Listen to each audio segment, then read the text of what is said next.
이랑수 농아. 옛날에 소풍을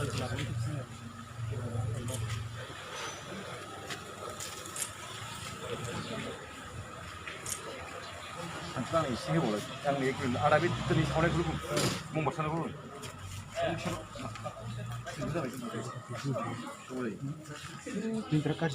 दुलाराय बर' फरायसा आफादा गाहाय मावखुलि बड'फा हाउसजों लोगोसे गासैबो आसामनि जिल्ला एबसुनि मावख'आव दखरा आरो दालाइसा आफादनि मावख'आव दिनै आलारि बाथि सावनानै इसोरनि खाथियाव जों आर'ज गाबनाय मोनसे हाबाफारि लादों। मानो होननानै बुङोबा थांनाय 27 जानुवारियाव बर'फोरनि थामथि जे गोरोबथा बे गोरोबथाया जालांदोंमोन। नाथाय बे गोरोबथानि उनाव जिहेतु मुलुगनाङैनो COVID-19 महामारी भाइरासआ गोसारनायखाय सुक्तियाव थाखानाय जेफोर दफाफोर बे दफाफोरखौ मावफुंनायाव आख' फाख' जादोंमोन। दासिमहालागै जोङो नुनो मोन्दों दफायाव थाखानाय बायदियै सेपारेट डाइरेक्टरेट फर बर' मिडियाम बियो जानानै थांबाय। जइन्ट मनिटरिं जे कमिटि बेखौ दानायनि थाखाय बेबस्था लाबाय। बिनि अनगायै गुबुन गुबुन दफाफोरखौ मावफुंनो थाखाय भारत सरकारा आरो आसाम सरकारा जेबो बेबस्था लानो हायाखैमोन। जेरै गाहाय जोंनिया सनितपुर आरो बिश्वनाथ जिल्लाया BTR आव हाबनांगौ, बिनि थाखाय कमिसन मोनसे दानांगौ, बेखौ दाबो दाफुंनो हानाय जायाखै। बर' कसारि अट'नमास काउन्सिल जानांगौ, बेबो दाबो जायाखै। बर' मन्त्रि दङ WPT डिपार्टमेन्टनि चन्दन ब्रह्म, बिथाङा कमतापुर अट'नमास काउन्सिलखौ दानानै होबाय।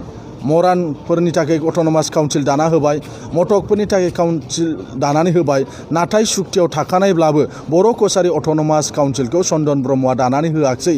बेयाव मा जाहोन दं जेबो मिथिया, जों बुंनो हाया।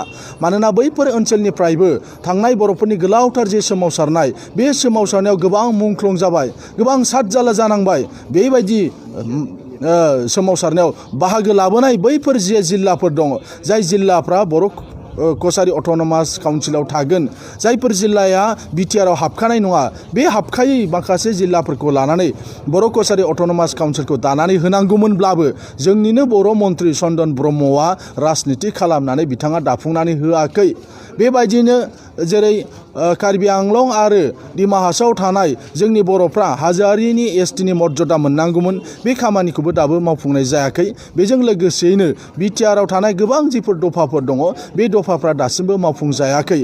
जायनि थाखाय दिनै दुलाराय बर' फरायसा आफादा आसाम सरकार आरो भारत सरकारखौ गले गले बुंबोबाय थादोंमोन जे बे COVID-19 महामारी भाइरास थाब्लाबो जेन' जोंनि से सुक्तिनि जे दफाफोर, बे दफाफोरखौ मावफुंनाय जायो, बिनि थाखाय जों बुंबोबाय थादोंमोन। बर'फोरनिनो माखासे आफादनि दैदेनगिरिफोर जेरै आगुनि BTCनि डिपुटि चिफ खाम्फा बरगयारी, बिथाङाबो बुंदों जे कमिसनखौ दानो मोना, कमिसन दानो नागिरोबा जों हेंथा होगोन, धरना होगोन बायदिसिनासो होनगासिनो दङ।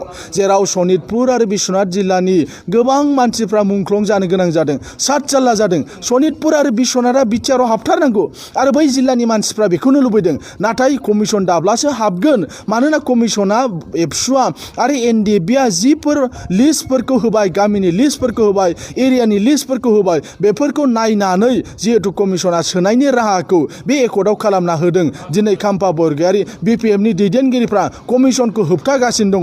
बे दुखुनांथाव बाथ्रा, बेयो सोंखारिथाव बाथ्रा। दिनै नाथाय अब्लाबो भारतनि नखर मन्त्रि अमित शाह बिथाङा, आसामनि चिफ मिनिस्टार, आसामनि हेल्थ एन्ड एजुकेशन डिपार्टमेन्टनि मिनिस्टार हिमन्त बिश्व शर्मा, आसामनि चिफ सेक्रेटारि बिथांमोनखौ दिल्लीयाव लिंहरनानै बिथांमोनजों सावरायबाय आरो बिथांमोनखौ बुंदों, समय सिमा होदों, 1 दाननि गेजेरावनो BTR सुक्तियाव थानाय जेफोर दफाफोर दङ, बे दफाफोरखौ थाबैनो मावफुंनांगौ होननानै बिथांमोनखौ अर्डार होदों। आरो बे लेखायैनो मैया आसामनि health minister, education minister doctor Himanta Biswa शर्माया बुंदों, आसाम सरकार आरो भारत सरकार लोगो नांनानै 1 दाननि गेजेरावनो BTR सुक्तियाव थानाय जि दफाफोर, बे दफाफोरखौ मावफुंनाय जासिगोन होननानै बिथाङा बुंदों। बेनिखायनो जों आसाम सरकार आरो भारत सरकारखौ दिनै जोङो साबायखर होदों। लोगोसे जों इसोरनि खाथियाव आर'ज गाबदों बे गासैबो दफाफ्रा जेन' थाबैनो खम समनि गेजेरावनो जेन' मावफुंजायो। बेनिखायनो दिनै दुलाराय बर' फरायसा आफादा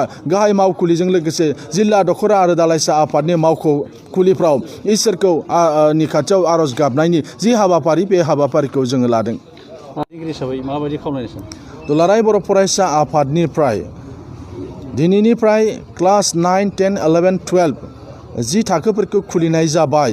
बे थाखोफ्रा जाहाथे ससियेल डिस्टेन्सखौ मेनटेन खालामनानै COVID-19 नि प्रट'कलखौ मेनटेन खालामनानै बे फरायसालिफ्रा जेन' सोलियो बिनि थाखाय गाहाय फोरोंगिरिफ्रा जेन' नोजोर लायो आरो बिनि थाखाय सावस्रि बिफाननिफ्राय जेन' राहा लामा लानाय जायो नांगौ मुवा बेसादफोरखौ जगायनानै होयो बिनि थाखाय बेबस्था लानो थाखाय गिबियावनो सरकारनि खाथियाव खावलायबाय लोगोसे बेवहाय जोंहा एवारनेसनि गोनांथि दं दाबो गोबां मानसिफ्रा सन्देह खालामनाय गिनाय थासारियाव दङ जे माब्रै गावनि गथ'खौ फरायसालियाव हगार हरगोन बा माब्रै फरायसाफ्रा फरायसालियाव थांगोन क्लास 9, 10, 11, 12 नि बेराफारसे आनजादबो होनो गोनां बेराफारसे सोलोंनोबो गोनां बिनिखायनो बेफोर गासैबो बिथिंखौ नोजोर होनानै सरकारा जिबायदि बेबस्था लानांगौ जिबायदि बेबस्था लायोब्ला क्लास 9, 10, 11, 12 दिनैनिफ्राय जे जागायजेनबाय बेयाव जेन' जेबो उसुबिदा गैयाजासे फरायसाफ्रा फैनो हायो फोरोंगिरिफ्रा फोरोंनो हायो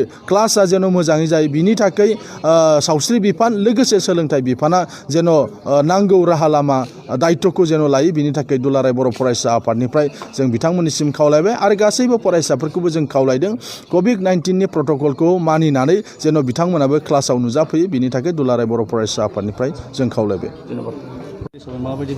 जों दुलाराय बर' फरायसा आफादाबो BTC नि जे बिसायख'थि बे बिसायख'थिखौ थाबैनो खुंजानायखौ जोङो लुबैयो मानोना दिनै बिसायख'थि खुङैनि थाखाय बा एप्रिल दानाव जे बिसायख'थि जानांगौमोन बे दिना लावलांनायनि थाखाय जोंनि BTC ओनसोलाव बा दानि BTR जि ओनसोलाव बे ओनसोलाव जोंहा माखासे उसुबिदाफोरखौ नुजानायखौ जोङो नुनो मोनदों बिनिखायनो जों दुलाराय बर' फरायसा आफादाबो थाबैनो BTC नि जे बिसायख'थि बे बिसायख'थिखौ COVID-19 नि प्रट'कलखौ मानिनानै थाबैनो खुंजानायखौ जों लुबैयो आरो जोंबो सरकारनि खाथियाव जोङो दाबि दिखांदों जे COVID-19 नि जे प्रट'कल बे प्रट'कलखौ मानिनानै जेन' थाबैनो बिसायख'थिखौ खुंफुंनानै होयो